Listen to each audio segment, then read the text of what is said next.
കണ്ണൂർ ധർമ്മടത്തെ അണ്ടല്ലൂർ കാവിൽ ലക്ഷങ്ങളുടെ തിരിമറിയും ക്ഷേത്രഭൂമി കയ്യേറ്റവും നടക്കുന്നെന്ന പരാതി. ഏറ്റവും ഒടുവിൽ നടത്തിയ ഓഡിറ്റിംഗിൽ വ്യാപക ക്രമക്കേടുകളാണ് കണ്ടെത്തിയിട്ടുള്ളത്. CPM നിയന്ത്രണത്തിലുള്ള ക്ഷേത്ര കമ്മിറ്റിയിൽ ക്രമക്കേട് നടന്നിട്ടുണ്ടെന്ന വിമർശനവും ഉയർന്നു. കാവിൽ നടക്കുന്ന ക്രമക്കേടുകളെക്കുറിച്ച് വിശദമായ അന്വേഷണം വേണമെന്നാവശ്യപ്പെട്ട വിശ്വാസികൾ വിജിലൻസിന് പരാതി നൽകി. ഉത്തര മലബാറിലെ പ്രധാന ക്ഷേത്രങ്ങളിലൊന്നാണ് അണ്ടല്ലൂർ കാവ്. ജനം ബ്രേക്കിംഗ് വിവരങ്ങളുമായി മിഥുൻ പിള്ള ചേരുന്നുണ്ട്. മിഥുൻ, ഈ ക്ഷേത്രങ്ങളിലെ അമ്പലക്കൊള്ള അത് CPMന്റെ നേതൃത്വത്തിൽ ഇങ്ങനെ തുടർന്നുകൊണ്ടിരിക്കുകയാണ്. ഇപ്പോൾ ഏറ്റവും ഒടുവിൽ അണ്ടല്ലൂർ കാവിലും ലക്ഷങ്ങളുടെ തിരിമറിയും ക്ഷേത്രഭൂമി കയ്യേറ്റവും നടക്കുന്നു എന്നാണ് പ്രധാനപ്പെട്ട ആരോപണം. ഇതിൽ പരാതി നൽകിയിരിക്കുന്നു. ഈ പരാതിയിൽ അന്വേഷണം തുടങ്ങിയോ? എന്താണ് വിശ്വാസികൾ ആവശ്യപ്പെടുന്നത്?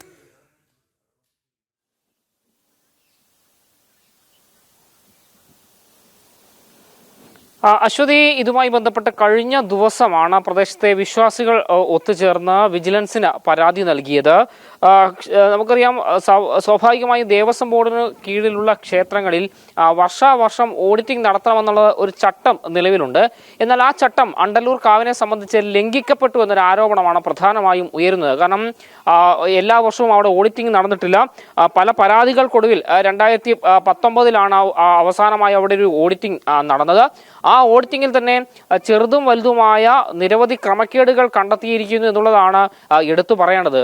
നമുക്കറിയാം, ഉത്സവ സമയത്ത് കോടികളുടെ വരുമാനമുള്ളൊരു ക്ഷേത്രമാണ് ഈ അണ്ടല്ലൂർ കാവ് എന്ന് പറയുന്നത്. ഒരു നാടൊന്നാകെ ഉത്സവമായി അല്ലെങ്കിൽ ആഘോഷമായി ഏറ്റെടുക്കുന്ന ഒരു ഉത്സവം കൂടിയാണ്.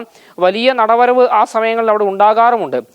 ആ വിഷയവുമായി ബന്ധപ്പെട്ട് അപ്പോൾ സ്വാഭാവികമായി ഇത്രയധികം നടവരവുള്ള ക്ഷേത്രങ്ങളിൽ കൃത്യമായി വർഷാവർഷം ഓഡിറ്റിംഗ് നടത്തേണ്ടതാണ്. എന്നാൽ ആ നിയമങ്ങൾ ഇവിടെ ലംഘിക്കപ്പെട്ടു എന്നുള്ളതാണ് ഏറ്റവും ഒടുവിലായി നടത്തിയ ഓഡിറ്റ് റിപ്പോർട്ടിൽ തന്നെ കൃത്യമായി പറയുന്നത്.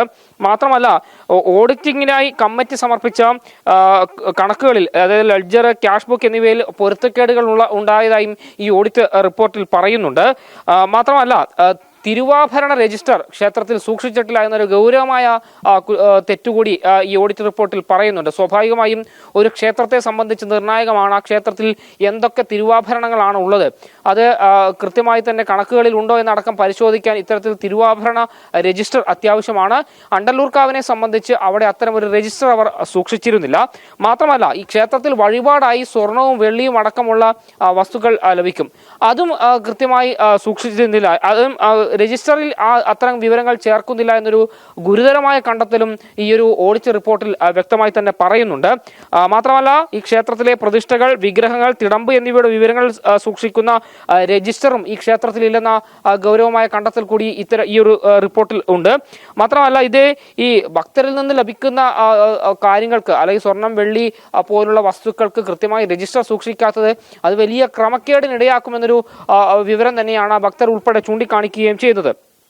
മാത്രമല്ല, സ്വാഭാവികമായും ഈ ക്ഷേത്രത്തെ സംബന്ധിച്ച് ഇവർ ഓഡിറ്റ് റിപ്പോർട്ടിൽ തന്നെ കണ്ടെത്തിയ വിവരം എന്ന് പറയുന്നത് 2735 ഗ്രാം സ്വർണവും അതുപോലെ തന്നെ 2778 ഗ്രാം വെള്ളിയും, ദൈവത്താർ ഈശ്വരൻ എന്ന് പറയുന്ന പ്രധാനപ്പെട്ട തെയ്യത്തിൻ്റെ തിരുമുടിയിൽ വെക്കുന്ന 1320 ഗ്രാം സ്വർണവും എക്സിക്യൂട്ടീവ് ഓഫീസറുടെ പേരിലാണ് ബാങ്ക് ലോക്കറിൽ സൂക്ഷിച്ചിരിക്കുന്നത്. സ്വാഭാവികമായും അത്തരത്തിൽ ഒരു വ്യക്തിയുടെ പേരിൽ മാത്രം ഇത്തരത്തിൽ സ്വർണവും വെള്ളിയും ബാങ്കിൽ സൂക്ഷിക്കാൻ പാടില്ല എന്നുള്ളതാണ് ചട്ടം. കാരണം സ്വാഭാവികമായും ഒരു വ്യക്തിയുടെ പേരിൽ മാത്രം ഇത്തരത്തിൽ വലിയ തുകയുള്ള സ്വർണവും വെള്ളിയും ഒക്കെ തന്നെ ബാങ്കിൽ സൂക്ഷിച്ചാൽ അത് ക്രമക്കേടിന് വളരെ എളുപ്പം സാധിക്കുമെന്നുള്ളതൊരു പ്രധാനപ്പെട്ട വിവരം കൂടി ഈ ഓഡിറ്റ് റിപ്പോർട്ടിൽ ചൂണ്ടിക്കാണിക്കുന്നുണ്ട്. മാത്രമല്ല, ഇത് ദുരുപയോഗം ചെയ്യാനുള്ള സാധ്യത കൂടുതലാണ് എന്ന് തന്നെയാണ് ഈ ഒരു വിവരവുമായി ബന്ധപ്പെട്ട് ഓഡിറ്റ് റിപ്പോർട്ടിൽ വ്യക്തമാക്കുന്നത്. പല കണക്കുകളിലും പൊരുത്തക്കേടുകളുണ്ട്. മുൻകാലങ്ങളിൽ വന്ന വരവ് ചെലവുകളെ സംബന്ധിച്ച് പൊരുത്തക്കേടുകളുണ്ട്. അത് ചെറിയ തുകയാണെങ്കിൽ പോലും അത് ക്രമക്കേടുകൾ തന്നെയാണ് എന്നുള്ള സംഭവം തന്നെയാണ് ചൂണ്ടിക്കാണിക്കുന്നത്. മാത്രമല്ല, ഈ ഓഡിറ്റ് റിപ്പോർട്ട് പൂർണ്ണമാക്കുന്ന വേളയിൽ അവർ കൃത്യമായി ഓഡിറ്റർ പറയുന്നൊരു പ്രധാനപ്പെട്ട കാര്യമുണ്ട്.